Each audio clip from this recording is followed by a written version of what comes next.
The basics of subversion is being taught to every student of KGB school in USSR and to officers of military academies.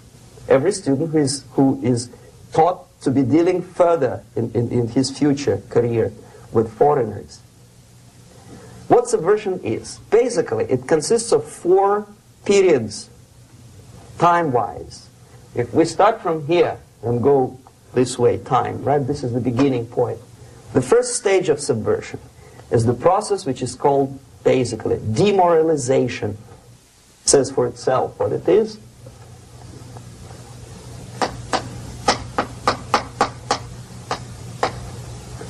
It takes from,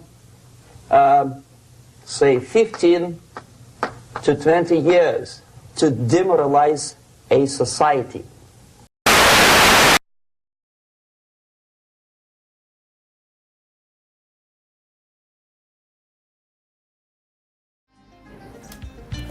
خد لحمة يا وديع، اعمل ده.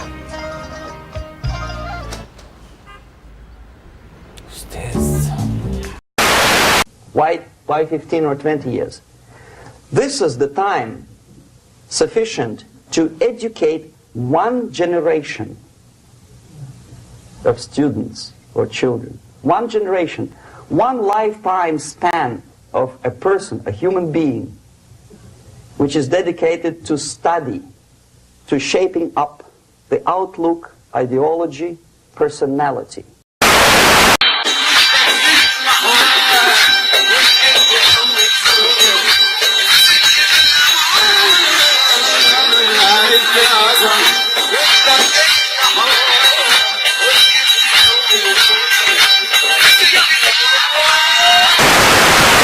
What it includes? It includes influencing, or by various methods, infiltration, propaganda methods, direct contacts, doesn't really matter. I will describe them later.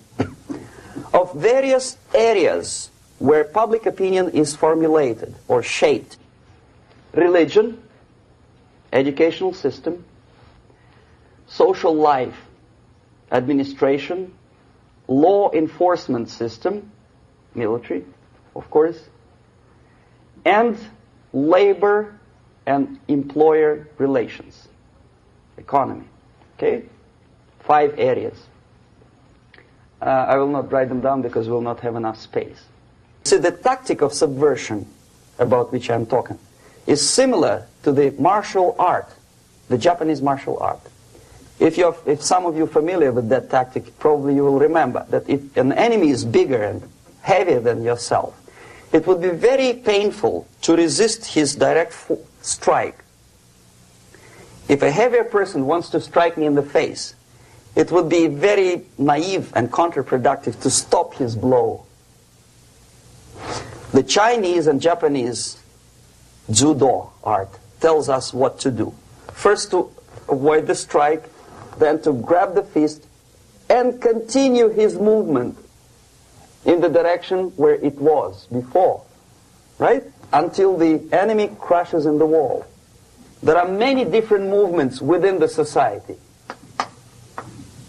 There are obviously, in every society, there are people who are against this society. They may be simple criminals, ideologically in disagreement with the state policy, conscientious enemies, simply psychotic personalities who are against anything.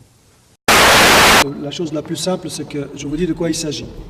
Il y a quelque temps, j'ai fait connaissance avec des musulmans éclairés, des laïcs et de religieux.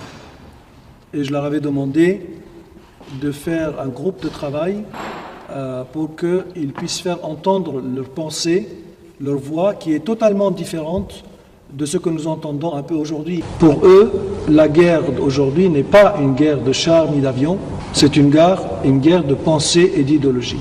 Et essayer de voir qu'est-ce qu'ils peuvent faire à l'intérieur de l'islam. Right?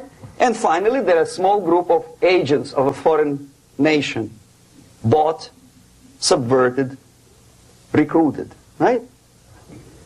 The moment all these movements will be directed in one direction, right? This is the time to catch that movement and to continue it until the movement forces the whole society into collapse, into crisis, right? So that's exactly the martial art tactic. We don't stop an enemy. We let him go. We help him to go in the direction we want them to go. Okay? So, on the stage of demoralization, obviously there are tendencies in each society, in each country, which are going to opposite direction from the basic moral values and principles. To take advantage of these movements, to capitalize on them, is the main purpose of the originator of subversion.